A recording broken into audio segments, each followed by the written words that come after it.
Burkinabé ont enlevé des humanitaires ivoiriens à la frontière nord avec la Côte d'Ivoire. Est-ce que ce sont des sujets qui vous interpellent, vous, au niveau de la Commission? Est-ce que vous vous dites que nos travaux n'ont pas vraiment abouti et c'est ce qui engendre des incompréhensions pareilles? Puisqu'on voit beaucoup de phénomènes de ce genre où l'un se plaint que l'autre a franchi ma frontière et l'autre aussi dit pareil, surtout qu'il y a des opérations militaires dans cette partie du pays.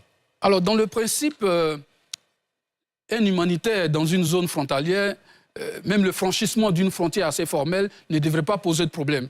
Mais ce qu'il faut retenir ici, c'est que nos travaux ne sont pas finalisés avec le Burkina.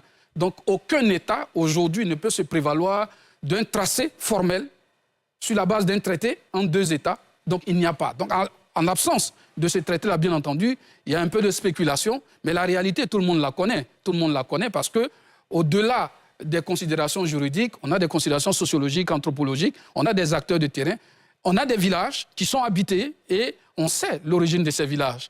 Mais cela n'est pas suffisant. Ça, c'est un principe d'effectivité. Ce qui est important pour nous, c'est d'achever cette matérialisation. À partir de ce moment, on pourra se prévaloir d'un franchissement de droit ou de fait d'une frontière. Pour le moment, on ne peut pas parler de ça.